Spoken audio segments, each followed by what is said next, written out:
Hey everyone, and welcome back. So today I want to talk about something that happens to pretty much all of us. Whether we're at work, hanging out with friends, or dealing with family, we've all had those moments where a conversation just completely falls off the rails, right? Not because anyone has trying to start a fight, but because we're totally missing each other on context, emotion, and basic active listening. To break this down, let's look at a quick situation between two project leads, Marcus and Sarah. They're working on a big project together, and it hits a major delay because a vendor dropped the ball. Now Sarah gets stressed and wants to talk about how this delay is messing the team morale and her workload and yada yada yada, but while she's talking, Marcus is staring at his phone, checking vendor emails, and when she finishes, he just looks and says, "Look, feelings don't change the timeline, we just need to run plan B." Boom. Sarah instantly shuts down and feels totally dismissed, and Marcus is sitting there clueless, wondering why she's suddenly being distant. In this video, we're going to break down why this happened using three big ideas: context, emotional validation, and active listening, so you can avoid doing this in your own life. So first up, let's talk about context. The thing we have to remember is that nobody enters a conversation with a blank slate. We all bring our background, past experiences, and worldviews into every single interaction.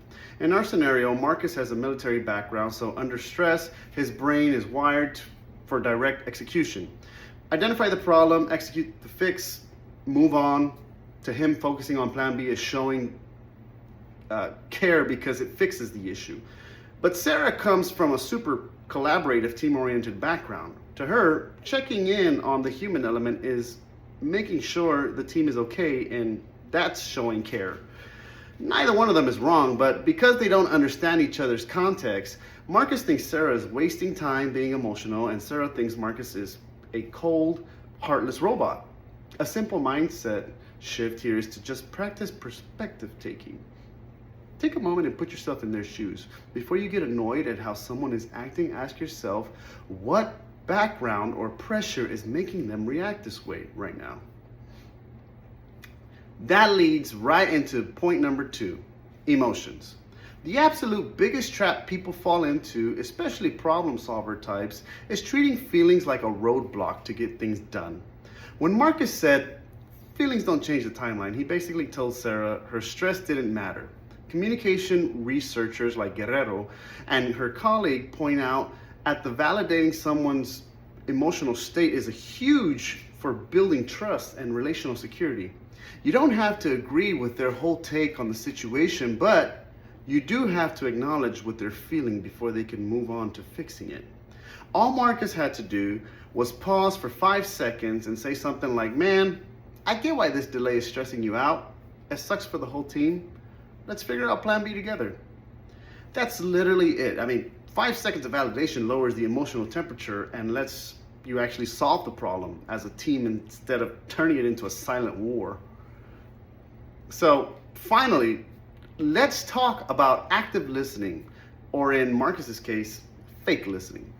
While scrolling on his phone, McNorrick and McMorrison, who write a lot of interpersonal communication, note that distractions pull our attention away from the speaker and completely wreck empathy. Checking your phone while someone is opening up sends a crystal clear message. Whatever is on the screen is more important than what you're saying. To actually practice active listening when things get tense, you need 3 simple steps. Number 1, kill the noise. Put the phone face down, close the laptop, and give actual eye contact. Number 2, practice mental bracketing. That's just a fancy way of saying turn off the internal voice that's trying to plan your reply or fix the problem while the other person is still talking. Set it aside for a minute. I deal with this all the time. It's hard, but it's not impossible. Number 3, paraphrase. Before you give your opinion, repeat back what you heard in your own words. Try saying, "So, it sounds like you're really worried about how the delay is going to impact team morale. Did I get that right?" When you do that, the other person knows you actually heard them, not just listen to the noise. So to wrap this all up, most communication breakdowns aren't malicious. They happen because we forget that people come from different contexts. We rush past their feelings to fix problems, or we pretend we listen while thinking about something else. So here's my challenge for you this week. And your next stressful or important conversation, put your phone completely out of reach. Let the other person finish their entire thought without trying to interrupt or paraphrase what they said before you offer a single piece of advice. Try it out and see how much better the conversation goes.